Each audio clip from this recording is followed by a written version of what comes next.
Shalom kekasih-kekasih Tuhan. Renungan pada hari ini berjudul Berbahagia.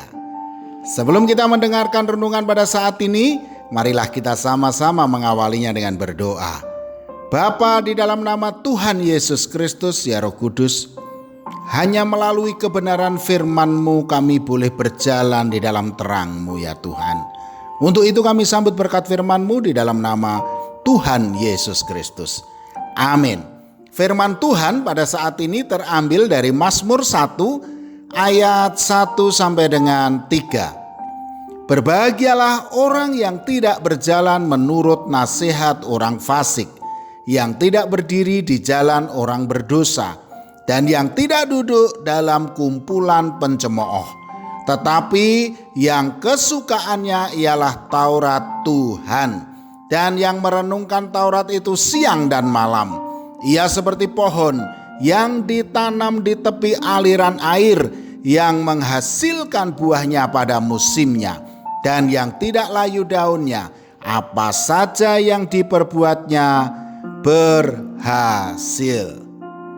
Kekasih-kekasih Tuhan, saya tidak akan bosan-bosan untuk senantiasa menyampaikan kebenaran dari Mazmur 1 ayat 1 sampai dengan 3 ini. Karena begitu besar makna di dalam firman ini. Bahkan apa yang disampaikan itu bisa menjadi tuntunan pegangan bagi kita untuk meraih kebahagiaan yang sempurna. Suatu keadaan yang diidam-idamkan dan menjadi harapan semua orang adalah hidup bahagia. Definisi dari bahagia menurut Kamus Besar Bahasa Indonesia adalah keadaan atau perasaan senang yang tentram, bebas dari segala yang menyusahkan. Keadaan seperti inilah yang senantiasa menjadi dambaan semua orang. Pemazmur dalam Mazmur 1 ayat 1 sampai dengan 3 menulis tentang hidup dalam kebahagiaan. Dimulai dengan pernyataan pemazmur bahwa orang yang berbahagia itu adalah orang yang tidak berjalan menurut nasihat orang fasik, tidak berdiri di jalan orang berdosa, dan yang tidak duduk dalam kumpulan pencemooh. Tetapi orang yang berbahagia itu adalah orang yang dengan setia mencari Allah dan firman-Nya serta merenungkannya siang dan malam.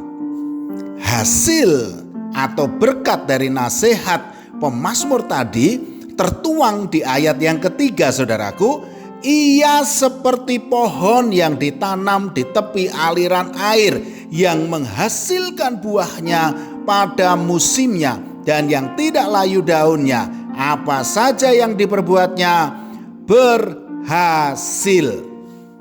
Saudaraku, mari kita lihat. Pertama, ia seperti pohon yang ditanam di tepi aliran air. Artinya, semua kebutuhan untuk pertumbuhan dan perkembangan hidupnya tersedia berlimpah-limpah. Dalam Alkitab, air seringkali dipakai melambangkan Roh Allah. Hal ini menyatakan bahwa bila kita hidup dekat dengan sumber berkat atau sumber air yang digambarkan sebagai Roh Allah itu, kalau kita dekat dengan sumber berkat, maka kita tidak akan berkekurangan berkat, saudaraku. Yang kedua, yang menghasilkan buahnya pada musimnya. Artinya akan menjadi orang percaya yang produktif. Kemudian yang ketiga, dan yang tidak layu daunnya. Artinya akan menjadi orang percaya yang kuat dalam menghadapi kesulitan. Dan yang keempat, apabila kita senantiasa dekat dengan Tuhan dan tidak menurut nasihat orang fasik, apa saja yang diperbuatnya berhasil. Artinya bukan berarti bahwa tidak pernah akan terjadi masalah atau kegagalan, tetapi kita akan berhasil mengetahui kehendak Allah dan berkat Allah sehingga membuat kita berhasil dalam segala usaha. Saudaraku, sekarang ini pilihan ada di tangan saudara. Bila menginginkan hidup dalam keadaan berbahagialah, ikutilah nasihat pemazmur untuk setia mencari Allah dan firman-Nya serta merenungkannya siang dan malam. Amin. Mari kita berdoa. Bapa, di dalam nama Tuhan Yesus Kristus, ya Roh Kudus, biarkanlah kami tinggal di dalam kasih-Mu dan menikmati cinta kasih-Mu. Tuhan, kami serahkan seluruh hidup kami ini ke dalam tangan-Mu, dan biarlah kami berjalan seturut dalam kehendak-Mu. Dalam nama Tuhan Yesus Kristus. Amin. Selamat beraktivitas dan tetap semangat. Tuhan Yesus Kristus memberkati.